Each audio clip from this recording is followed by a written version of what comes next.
Gimana, Man? Kalau Set ngopi lu ah. Gimana nih? Kayaknya Terus ini rumor-rumor masih rumor aja dibuat-buat kayaknya ya. dibuat-buat ini kayaknya. Emang biar apa mau gitu Ronaldo demi keluar dari MU ya sama-sama Liga Eropa sih tapi kayaknya secara apa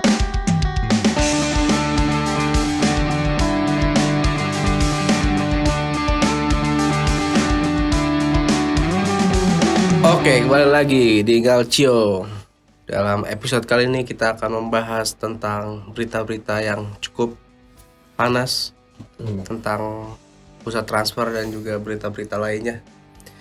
Salah satunya yang mencuri perhatian publik plus 62 adalah Lecce dibeli pengusaha Indonesia. Lecce lah. Lecce loh. Lecce lah. Apa menariknya Lecce? Apakah dengan datangnya suntikan dari MTEK akan mendatangkan Antonio Conte sebagai putra daerah Lecce? iya benar. Bener. Kalau menurut kalian gimana? Kenapa ini Lecce tiba-tiba dibeli? Gimana Mas? Oh ya, kayak ini kan di pengusaha Indonesia juga udah berapa kali nih masuk ke sepak bola Italia dulu. Pak Erick Thohir ke ngebeli Inter, terus sekarang Como juga udah dimiliki oleh salah satu perusahaan raksasa juga, ya. Mungkin Lecce ini dipandang wakil dari selatan mungkin ya, yang belum banyak digali gitu kali potensinya. Gue nggak tahu ya sebab yang lainnya, gitu. Ada tanggapan gimana? Apa ya awal yang bagus lah buat MTEK ya. Buat MTEK beli Lecce, maksudnya mereka nggak langsung ke ngincar tim gede gitu, tim yang ya bisa dibilang kecil tapi baru naik ke Serie A gitu kan, jadi momentum juga lah buat MTEK mungkin untuk naik meluaskan jangkauan karena nggak cuma di Liga 1 doang, tapi akhirnya ada wakil juga di Serie A gitu. Cuman ini kan cuma minoritas ya, 10% doang. 10%. Dia juga join sama pengusaha dari mana? Dari Swiss. Bosnya F1, tim F1 Sauber. Iya. Lupa. Tapi ya bagus lah. Dan ada kemungkinan nih Rans Entertainment. Nah, ini yang mungkin akan jadi pertanyaan selanjutnya ya, apakah ada pemain Rans yang ke Lecce atau pemain Lecce yang ke Rans gitu kan, yang studi banding sana gitu. Itu yang patut kita nantikan nanti. Ya, sebagai saya tetangganya di antara meskipun yang disebut bukan nominal sahamnya tapi banyak followers saya. Iya. Iya, bisa jadi followers. Mungkin buat manajemen Lecce, kok bisa orang punya 62 juta followers? Agak bingung kali. Iya, makanya ya diajakin gitu kan. Si Raffi Ahmad diajakin. Mungkin salah satunya buat naikin popularitas juga. Benar. Karena kita tahu ya fans Indonesia, netizen Indonesia ini kan luar biasa hebat ya. Tuh, jelas. Kayak kemarin Tokyo Verdy beli siapa? Arhan. Tiba-tiba jadi tim Instagram. Ya, tim Jepang yang punya follower Instagram paling tinggi gitu. Bahkan memecahkan rekor di sana. Lechia Gdansk juga kan waktu itu. Gdansk. Walaupun sekarang udah berkurang drastis ya karena gitu udah cabut. Jadi siap-siap di Lecce followersnya nyalip klub-klub besar. Bisa jadi. Jadi ngalahin kalau buat Lecce itu sih Milan. masuk akal ya. Lalu pas lagi nge-tap Tolandara ada logo Lecce dulu. Oke, di lanjut. Via del Mare ada ini, bukannya Rafathar gitu. Oh, tahu. Oke, lanjut. Ini tadi bahas Lecce yang baru promosi. Kita bahas tim Serie B lainnya nih yang lagi memperebutkan satu jatah lagi Mas ya. Iya, satu lagi. Selain Lecce dan Cremonese ya, yang udah pasti masih ada Monza dan Pisa nih. Lebih cocok sebagai nama merek-merek biskuit sebenarnya daripada klub. Dua-duanya ya. Dua-dua namanya lebih cocok. Tim Monza ini kan kita tahu Mas Adit sebagai AC Milan Perjuangan ya. Iya, bisa. Pemiliknya Milan yang dulu. Ini ngeliat peluang salah satu wakil Lombardi juga masuk nih, gimana Mas? Ya kan playoff-nya itu kan udah main satu leg ya. Kemarin Monza menang 2-1 di leg pertama, tapi Pisa juga masih berpeluang ngebalas sih kan. Kalau dari dari materi pemain, Pisa juga lumayan. Dua penyerangnya itu yang udah cukup banyak dibicarain. Yang satu si Lorenzo Luca tuh sempat banyak diincar tim-tim Serie A juga waktu itu, masih muda. Sama satu lagi si Torregrossa itu kan, bekas penyerangnya Brescia itu. Duet itu sih paling yang harus diwaspadain Monza kalau dia mau ngamanin tiket ke Serie A. Jadi menurut gue masih 50-50 sih peluangnya, karena masih ada satu leg lagi. Mudah-mudahan Monza lah. Gue pengen lihat gimana nanti Berlusconi Itu menarik ketika tandang ke San Siro gitu. Iya. Apakah ada rada-rada sungkan atau justru yang si Scaroni-nya yang jadi cium tangan ke Berlusconi, kan nggak tahu gitu. Mudah-mudahan semua sih. Ya karena mungkin salah satunya karena faktor Lombardi juga kali ya. Biar banyak gitu. Oke. Kita sedikit bahas pusat transfer nih. Tadi kan udah playoff Serie B, pusat transfer nih. Pemain Inter nih menarik perhatian Conte ya. Perisic. Ini hampir pasti kan? Hampir pasti udah. Si Di Marzio udah close deal. Iya. Katanya close deal ya. Iya. Di Marzio-nya udah bersabda, jadi ya kita tunggu aja lah. Dikasih budget 150 juta Mas, Conte. Ini bakal ngambil banyak pemain Italia nih kayaknya. Jangan-jangan Darmian diambil lagi. Darmian. Sebenarnya kalau Gecer ini masih muda diambil Spurs ini. Iya, jarang-jarang sebenarnya Spurs ini ya Spurs bisa mau ngeluarin budget segitu sebenarnya. Ini gua rasa sih Conte bakal ngumpulin wingback lagi nih dia. Pasti nih. Pasti. Tapi ya kalau bukan Conte sih Dan Levy nggak bakal berani ya. Karena ini Conte dan memang udah terbukti Conte bisa bawa Spurs kembali ke Liga Champions ya. Mau nggak mau dia harus ngeluarin dana segede itu. Dan memang kemarin itu kalau nggak salah gue baca pemain Spurs memang udah nekan si Levy buat ngasih apa yang Conte mau. Ya, satu-satunya yang Conte mau sekarang kan dana yang melimpah untuk transfer. Dan Perisic cocok lah. Apalagi Perisic selama ini kan mengidamkan Liga Inggris. Jadi ya ini kesempatan terbaik dia. Musim depan udah nggak mungkin lah. Udah tua juga. Jadi musim ini lah harus. Menarik. Dan ada pemain yang cukup santer bakal datang ke Inter ya. Ada Dybala dan Mkhitaryan. Gimana nih melihat, sebenarnya Dybala bukan dibilang udah terlalu tua Mas ya. Cuman dia kayaknya bersinar dari masih terlalu muda kan. Kalau Mkhitaryan ya udah bisa dibilang lah ya. Itu berapa sih Mkhitaryan umurnya? 30-an ya? 30. Iya. Gimana kan? Kalau set ngopi lo ah. Kayak itu ya. Kalau Dybala sih gue seneng aja memang karena gue ngefans sama Dybala ya. Secara permainan. Dan kalau kita lihat musim ini Inter memang kurang pemain yang bisa nge-shoot dari luar kotak penalti gitu. Ini kurang yang bisa belok kiri shoot. Perisic kan belok kanan shoot. Padahal pernah punya Politano ini. Nah kan. Politano sekarang di Napoli gitu mulu gue. Ya dan Inter kan musim ini banyak deadlock-nya nih di lini depan. Jadi Dybala jadi opsi yang sangat bagus lah ketika Lautaro atau misalkan Korea nanti deadlock.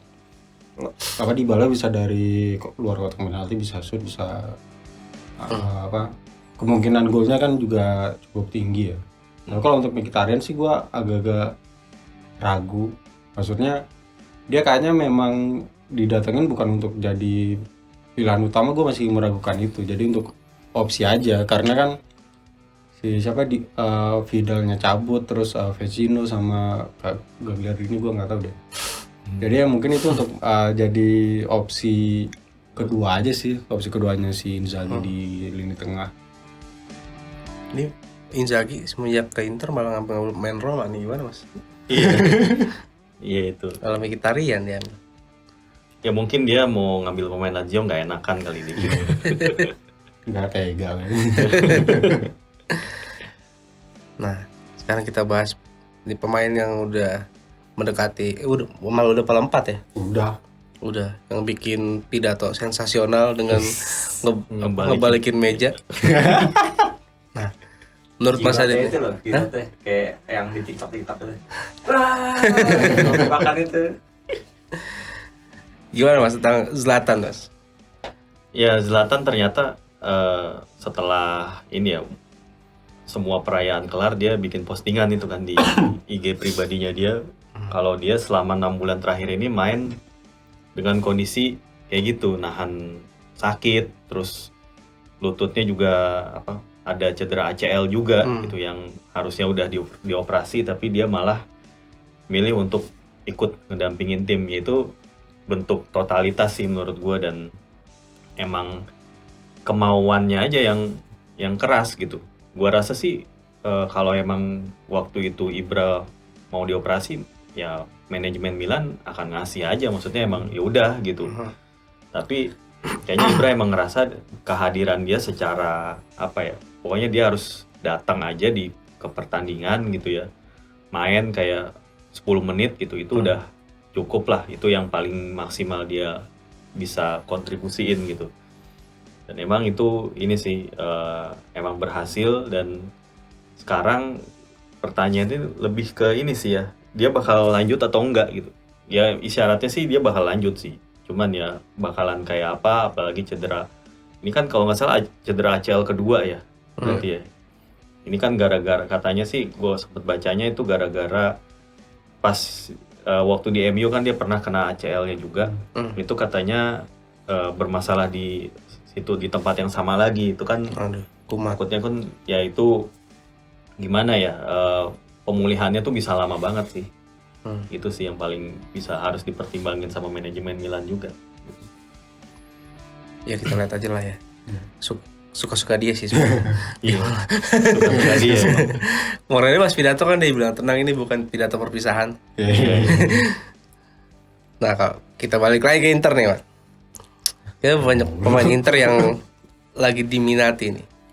Bastoni kemarin, Santer, terus Federico Di Marco, ternyata ada yang minat juga. Menurut tuh ini kalau Bastoni kayaknya lu pengen bertahan kan? Pasti. Kalau Di Marco gimana? Sebenarnya Di Marco 50-50 ya. Soalnya kan dia ya bagaimanapun dia juga tetap tetap punya fungsi yang cukup signifikan lah di Inter musim ini gitu. Dia bisa jadi pengganti Bastoni ketika cedera kemarin, walaupun enggak masih di bawah Bastoni, tapi seenggaknya sebagai pengganti dia cukup oke gitu. Jadi kalau misalkan dilepas sih gue sebenarnya sangat menyayangkan. Asal kalau harganya pas ya nggak masalah. Tapi ya tetap sih sangat menyayangkan karena itu. Dan nanti ya pasti kan Inzaghi harus cari pemain baru. Iya. Pemain baru, dan itu bukan hal yang mudah untuk Inter mencari pemain baru. Kalau gantinya Acerbi katanya Acerbi itu satu-satunya pemain Lazio yang diromorin ke Inter, Acerbi malah. Jangan yang tua-tua lagi. Jadi kalau kalau bisa sih pemain dua ini jangan dilepas. Gua sih mendingan De Vrij sih yang dilepas. Waduh, kenapa? Ya De Vrij musim ini kan menurun. Dia musim ini menurun, dan dengan harga jual yang masih tinggi sih masih bisa cari pengganti yang lebih tinggi. Iya. Bremer udah itu belum sih ya? Katanya udah deket juga. Nah itu lagi apalagi misalkan nanti tambah Bremer kan bisa membuka pintu untuk De Vrij pergi gitu. Siapa tahu ya Conte, siapa tahu masih demen gitu. Bisa aja. Iya sih. Bisa 50 juta lah. Terus ya kita sedikit nyebrang ke Juventus nih. Di Maria udah hampir pasti ya. Udah hampir pasti juga. Dan Di Maria ada Pogba juga yang setiap bursa transfer pasti dirumorkan balik ke Juve. Tapi dia nggak nebus Morata Mas. Iya, kayaknya sih nggak ambil apa sih beli. Ini gimana nih Juventus nih? Kalau mau revolusi kenapa ngambil yang udah tua? Apa nggak nyari bibit-bibit? Ya si Allegri mungkin pengen pemain yang udah mengenal dia banget ya. Jadi ya jawabannya Pogba gitu. Pogba pernah sama dia, terus kalau Di Maria ya karena pengalaman aja. Di Maria pengalaman dan kebetulan kontrak dia di PSG juga udah habis, dia juga udah dipastikan pindah. Dan nggak macam-macam juga dia sebenarnya selama jadi pemain juga nggak macam-macam. Jadi ya memang Allegri butuh sosok seperti Di Maria sih yang bisa jadi pembeda juga gitu dari apalagi musim ini kan Juventus masalahnya di penyelesaian akhir. Ya bisa jadi opsi bagus lah Di Maria. Cuman ngeliat gaji mereka nih Mas, kira-kira masuk ya, gak Mas ke pasti. Juve?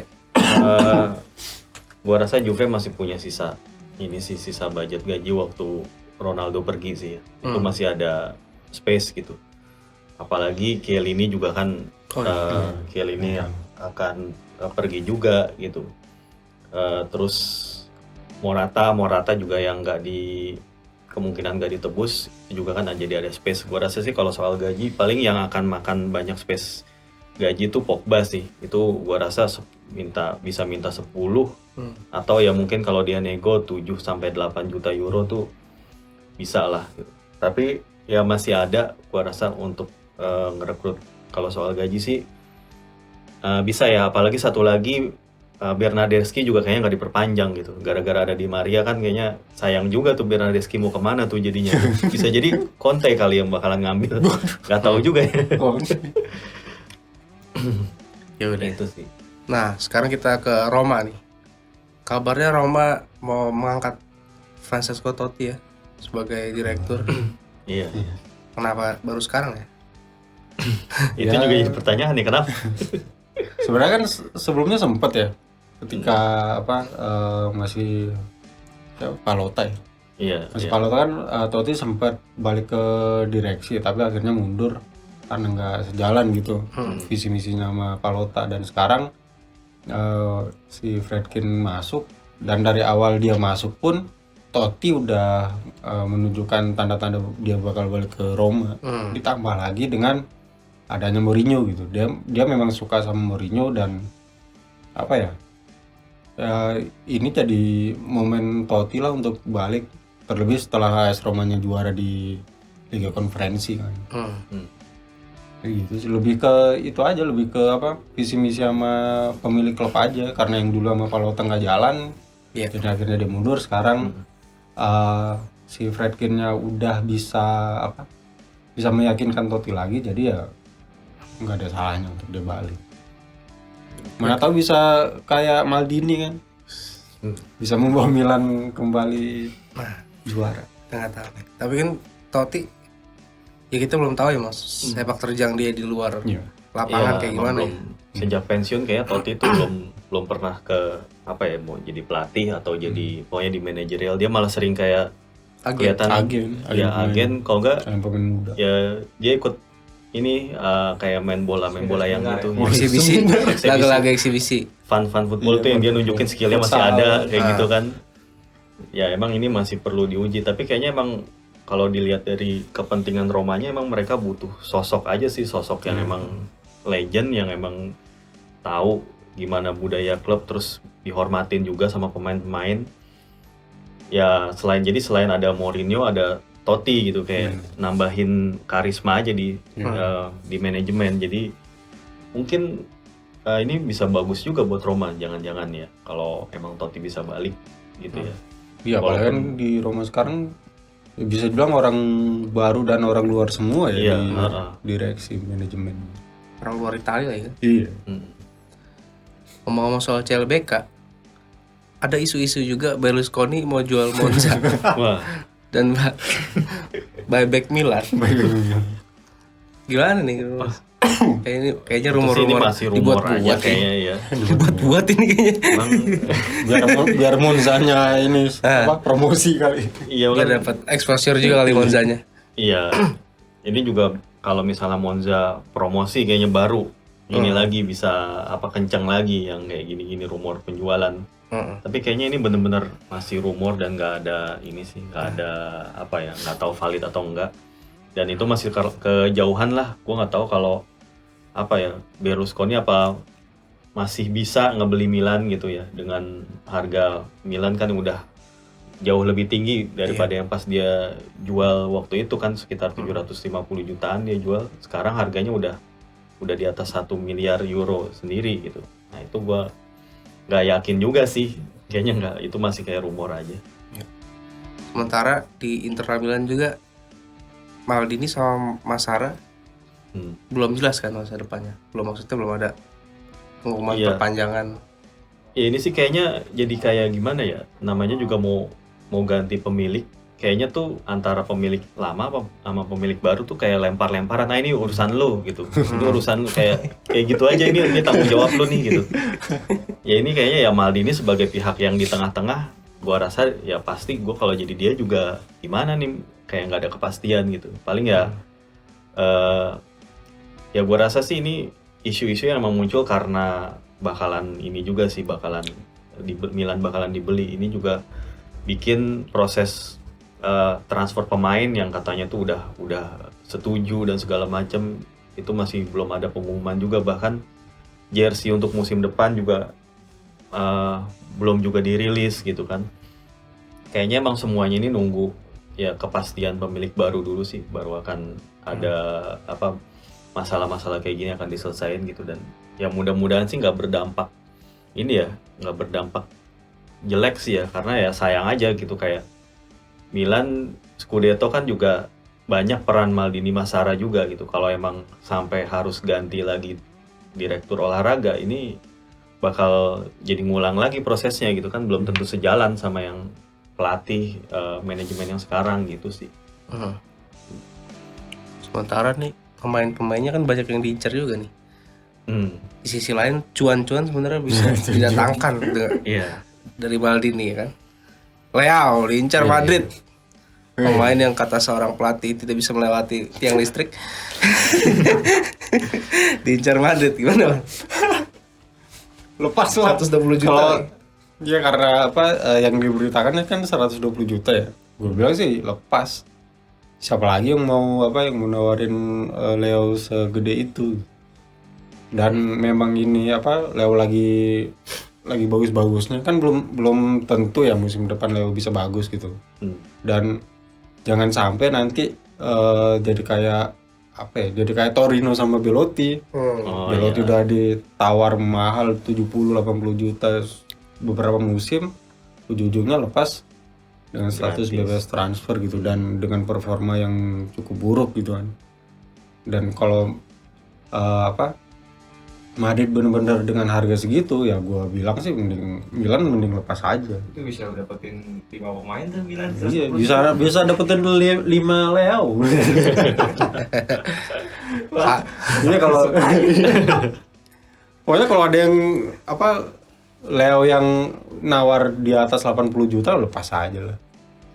Bagus lah untuk klub, bagus, untuk pemain juga bagus. Bagus Mas. Ya kalau gue tergantung dia soal kontrak sih ya. Kalau dia kan sekarang mau diperpanjang kontraknya sama Milan. Kontraknya kan masih 2 tahun lagi gitu. Kalau emang dia mau perpanjang, gua rasa manajemen bakal nge-keep dia sih, karena masih ngelihat dia pemain kunci gitu. Tapi kalau misalnya ternyata dia nggak mau perpanjang kontrak, karena kabarnya dia minta gajinya yang setara sama Ibra, 7 juta katanya kan. Rumornya gitu. Atau 6 juta minimal ininya gajinya gitu kan.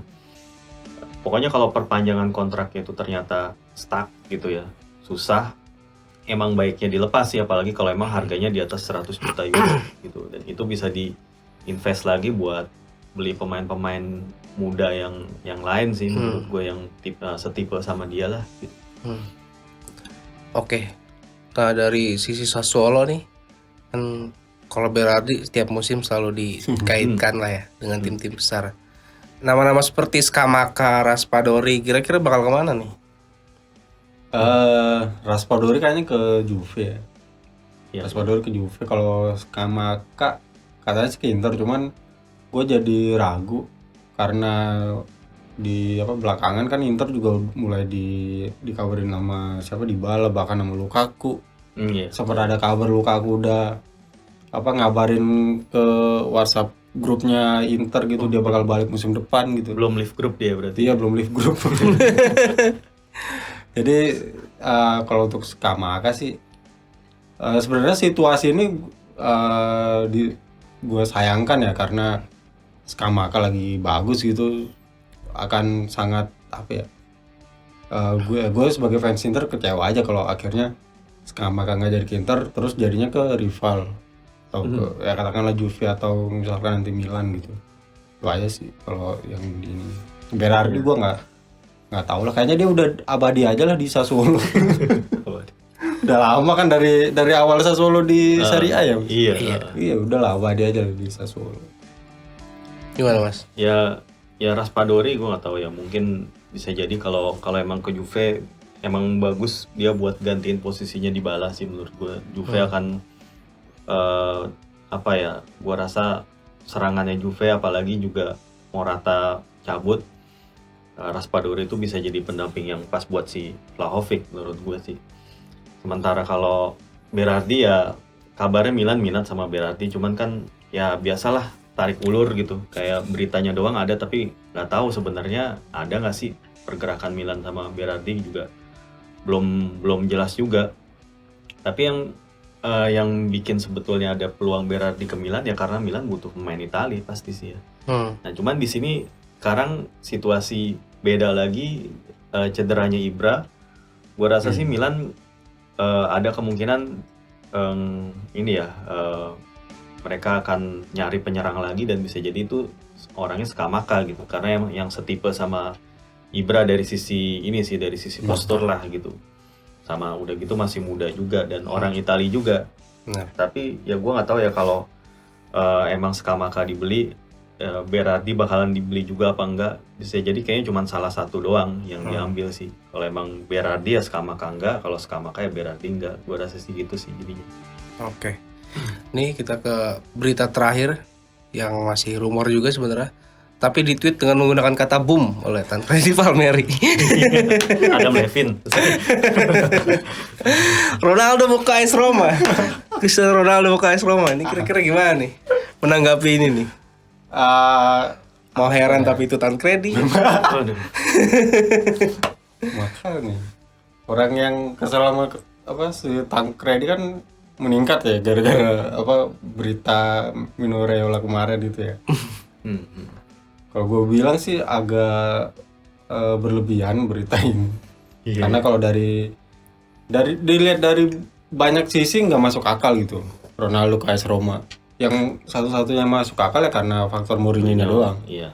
Kalau dari faktor AS Romanya, apalagi musim depan Roma main di Liga Eropa gitu kan, apa mau gitu Ronaldo apa demi keluar dari MU ya sama-sama Liga Eropa sih tapi kayaknya secara apa adjustment sama lain-lainnya kan lebih mending bertahan di MU lah, apalagi kan ada harapan baru di sana sama Ten Hag gitu.